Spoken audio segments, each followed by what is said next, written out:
And I'll take us to our next story from Yahoo Finance. And this is a piece about woman Elizabeth Rhodes, who is trailblazing the research behind OpenResearch, which was formerly YC Research, that is spearheading a significant universal basic income study initiated by, wait for it, Sam Altman, the OpenAI CEO. So the study, which concluded its cash transfers to 3,000 participants in 2 states, aimed to explore UBI, or again, universal basic income, as a solution to potential job losses due to AI advancements, with findings set to be released later this year.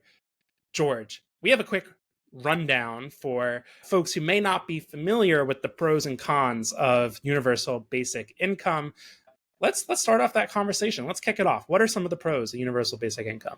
So actually, UBI, universal basic income, let's just start at the beginning. It's essentially a government program that would guarantee a regular base amount of money regardless of need to a certain population. And fun fact, this is something that connects folks like Paine, Napoleon, Martin Luther King Jr., and even discussions in ancient Greece. So this is not a new concept, but clearly this is something that we're paying attention to now because of the rise of AI and in the aftermath of COVID. So here is a quick breakdown. Not that I or Nick supports one way or the other, but here are the pros of universal basic income. And then Nick's going to come at us with some of the cons that are classically talked about. So on the pro side, why this is a good idea, we have poverty reduction. We have an economic stimulus that would inject cash into people that need it.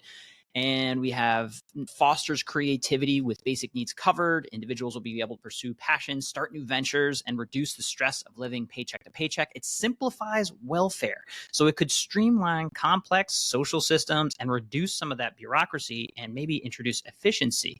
So the final piece here that Sam Altman's paying attention to is that the tech transition buffer, as AI comes, potentially removing, shifting jobs. This may be a solution to how AI might cushion the blow for displaced workers. So those are my quick rundown of top pro arguments. Nick, what do you have on the other side of the fence?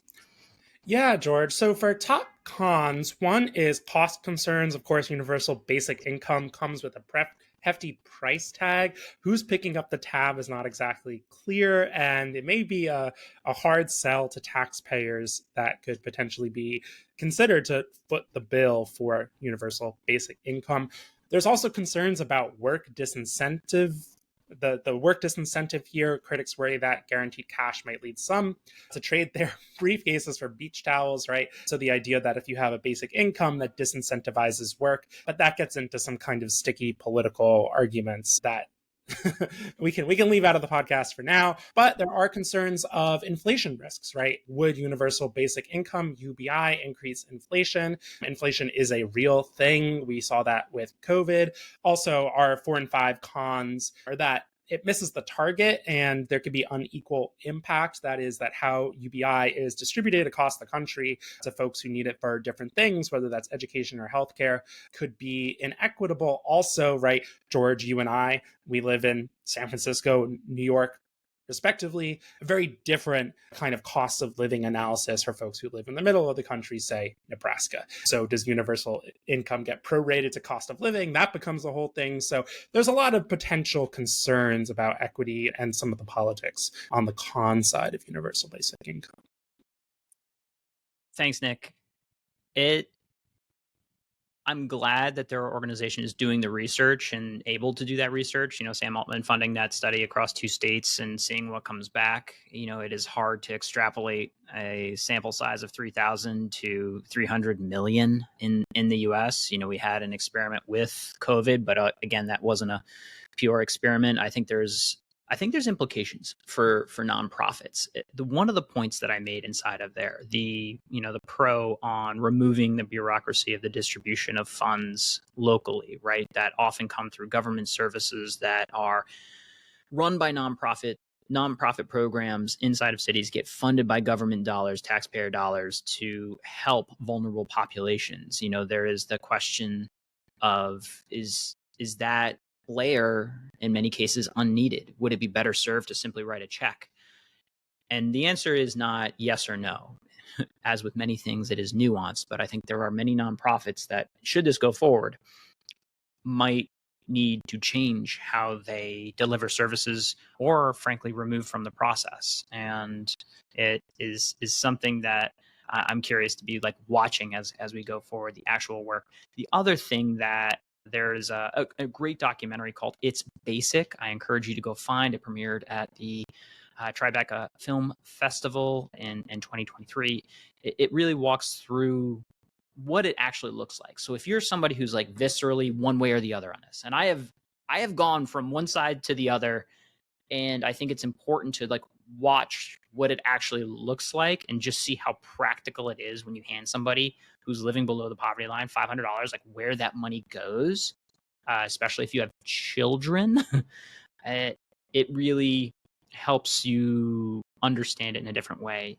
The final concern I have just about these studies that happen is sometimes giving somebody a temporary period of time in that research and then suddenly taking away the extra assistance can sometimes do unintended damage to the audiences that you study. So, I mean, I don't know who I'm saying be careful to, but that is always in the back of my mind. The folks that we run these, research reports on and studies from a social impact standpoint can actually end up worse off in some cases when they learn to depend on a higher standard of living, and then it's suddenly taken away.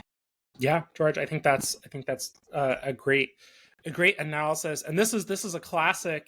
This is kind of at the cutting edge of kind of like social charitable research and gets at the heart of, how do we effectively measure successful programs? How do we run programs or test pilot programs ethically? So it'll be interesting to see the findings from this study led by the OpenResearch Foundation. All right, George, the time has come for Feel Good Story. This one comes from the inimitable journalists at People Magazine, and this story is about otters that paint Valentine's Day artwork for charity at the New Hampshire Aquarium. A group of 5 Asian small-clawed otters named Harry, Teddy, Peanut, Jelly, and Sacco at the Living Shores Aquarium in New Hampshire have been creating Valentine's Day artwork for charity. The otters, they go out, they put paint on their paws, their flippers. Otter safe paint. Otter safe. Otter safe, certified otter safe. And then the paintings are going up for auction. And of course, the proceeds go back to help with ocean conservation and the programs there at the aquarium. George, this is a great idea. I would gladly put a otter painting in my living room. Yeah, you're a otter art aficionado, would you say? I am. I love otter art. No, a good tie into Valentine's Day. I hope everyone has, a strong fundraising idea or plan or something to roll out to engage your audience. It is a great holiday for, I think, generating campaigns. All right, Nick, I do have a question for you. All right, let's hear it. I think you know what's coming here. What does the Red Cross Earthquake Relief Team say to their donors? What does the Red Cross Earthquake Relief Team say to their donors? We help even though it's not our fault. Oh, God. They, for the record, don't actually say that, but it would be funny if they did, because fault, it's not their fault, but fault lines cause earthquakes. I think it's much better when I explain these things. George, you've been having earthquakes over there, haven't you? It's been on my mind as a Californian right now, and so yeah, it's not our fault, but I'll leave it there. Nick, thanks as always. Thanks, George.